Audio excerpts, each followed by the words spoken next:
This video is going to be really interesting. Hi, Tony here, and apologies for yet another pun. But if you're one of the people that have asked me in the past, how do you remove the Street Twin wheels, then I think this video will be quite useful. Admittedly, there hasn't been much in the way of maintenance videos on the channel for the bike. I've tended to concentrate on those bolt-on parts and those modifications, but this video picks up on both sides of that. I've had quite a few people asking me in the past, how do you remove particularly the rear wheel on the bike? And as I was in the process of fitting a new set of wheels to the Street Twin, I thought I'd do this video kind of in two parts. So the first part will show you how to get those wheels off, and the second part is a reveal of the bike with the new wheels and tyres fitted. So let's start with the rear wheel, which is the more complicated of the two. I've got this up on a scissor jack, just taking the weight of the bike. The tyre's still on the ground, and that's going to enable us to undo this big nut at the back here with a 27mm socket. Okay, so we can get that loose for now. Next job is to back off these adjusters, the chain adjusters on both sides. That's going to give us the ability to just nudge the wheel forward slightly to be able to unhook the chain. Once that chain is slack enough to be able to lift off, and at that point you can then push that rod through and the wheel will lift back out of place, and that's it. This back nut is a 13mm. You just loosen that off. So the lock nut is a 13, and then the adjuster nut is a 12. And once you've got that done, you can just wind that in. You can see it's coming away from the stop here, and that just enables you to nudge that wheel forward to get enough slack to be able to take the chain off.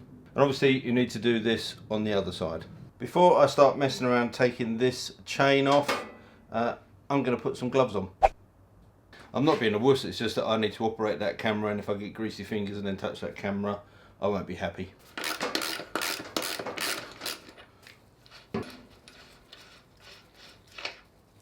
Okay, so the nut comes off, you've got a washer behind that, and then you've got your chocks for the adjuster. They're available in black. I might paint that black, but given the time frame I've got before DGR, probably not, but that might be quite nice to get that done in black. Always stack those the way they come off, that way you never put them back on the wrong way. So once this spindle comes out, I normally push them back in the same order that it came off, so A, you don't lose them, and B, when you come to put them back on, you remember which order they go, but this is pretty straightforward. So that's off now. The wheel has been loosened. You can just nudge it forward with your hands like that. That gives you plenty of slack in the chain, he says, to be able to lift that off. There we go, just get that out of the way. I'm going to take some weight off of the back wheel now, just to make it easier to push this pin out, and then we're ready to just lift that away. That's how simple it is. And then we go with the weight out of the wheel, push that through, just hang on to that, and there you go, it pulls out. So before I do anything else, I'm just going to put those back on, and that's it. The wheel should then just roll back out of the way and leaving your brake caliper just hanging there. So that's it, one wheel done, nice and simple. Whilst you've got the wheel off, it's a good idea to go around and clean all these bits and pieces up. I'm just going to have a look at the brake pads. Yeah, there's still a fair amount of meat on there. They could probably do with replacing soon, but I'm potentially going to fit a different rear sprocket to this bike which hasn't yet turned up, so there's a good chance I'll be taking this all off again. And when I fit that rear sprocket, I'm more than likely going to replace the chain, because that probably will need doing now.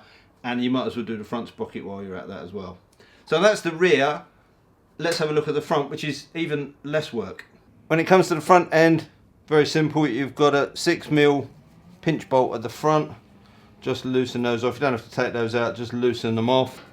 And then there is one special tool you'll need, which is a 17mm hex bolt or 17mm Allen key, just to loosen this off. No fittings on the other side.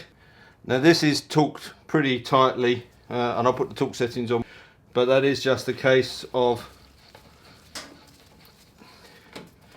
unscrewing the thread. It looks like that's not screwing any longer, and just support the wheel. That will pull out, and then the wheel can roll forward. And again, remember, just so you don't lose them. Take your spacers out and put them on the way that they came off from both sides, and then you won't get that wrong, and then that wheel will just roll up out of the way and you're good to go. Now we get into the fun part of putting this wheel together. Now in the kit with the wheel, for some reason, and I haven't yet worked out why it is, Triumph supply you with a brand new front disc. So that comes in the kit, which is nice. It's a traditional, it's a stock piece. I'd probably like to swap that for maybe a floating front end, maybe something lighter. I've been looking at the Galfa ones, they look pretty good. But for the purposes of this, I'm just going to put what comes in the kit together. So you get a new disc, you get a bag of fittings, so you've got new fittings to go in here, which you should always use when you swap anything over on the wheel, put new fittings on. And also in the kit, you get these two rubber cushions. Now, this one is if you're using a floating front disc, that just pops in the middle there. If you're using a solid disc, which we've got in the kit, you need the bigger one, and what you have to do is line up this triangle here with a corresponding triangle that sits on the inside of the wheel. So that's just a case of making sure that's in that position there. Push that into place. Then it's a case of putting the disc in place, just making sure you've got that in the right way around, and you can tell from the rubber on here that if you put it that way, it's not going to go. So you put it on this way, and then the rubber that will then line up with the slots in there. You've then got your little ABS ring that you need to take off of your other wheel, or buy a new one. If you want to keep the other wheel intact, you can buy those, but I warn you, they're about £70 plus just for that little ring, so you might as well take that off of the old one and put that onto here, and then that is ready to go away and have the tyre fitted. And here's that pulse ring that you need to swap over. Moving on to the rear wheel, this is where you need to swap everything across from this wheel. I still don't understand why the front comes with a new disc. I guess maybe because the style of the hub requires that cush on the front, which you haven't got on the stock wheel. So they've thrown a disc in here, but in this case, it's a swapping everything over. Now, I said I will be replacing this. The new sprocket hasn't yet arrived, so I'm just going to use this one for now, give it a little bit of a clean up, and this should just, yeah, lift out of here. So you don't have to undo any of these bolts. That will lift out. Take out the cush drive. Then that can be swapped over to the other wheel. Then I can flip this over, take the disc and the pulse ring off. Cush drive is put into place, and then this just sits in the corresponding gaps. But before I do that, I'm going to give this a clean up whilst it's off, because that's easier to do. So there you go, that's as good as I'm going to get it for now, bearing in mind I'm going to swap that over and then push that back into place. Disc on the other side, we're good. Now obviously these need to be done up before you can put the pulsar ring on, and it is easier to do it with the tyre because at least you've got something to hang on to, but the fact that I haven't had the tyres fitted means I can't do that. So I'll get these tightened up and then the pulsar ring can go on. So as I mentioned earlier on, the refitting of the wheels is the exact reverse, and I won't show you that because that means I can show you how the bike went from this to this. As far as something like adjusting the chain when you come to put the wheel back on, well, I've already done a video when I put a link up in the top corner which shows you the process for adjusting your chain. So there you go, simple job for you to do at home if you're even mildly confident with a set of spanners and sockets. The important thing is to make sure that everything is checked, everything is lubed properly, make sure, double check everything is done up as it should do, and everything is done to the right torque settings.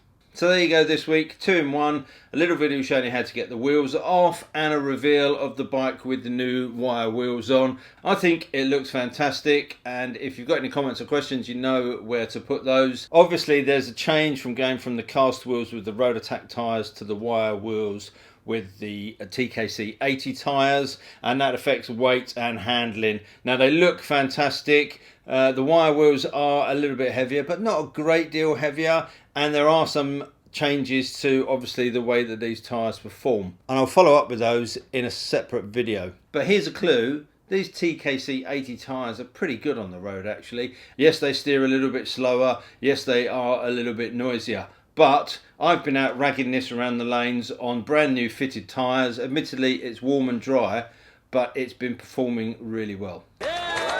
Thanks for watching, and until next time, take care, ride safe, and I'll see you soon. Bye.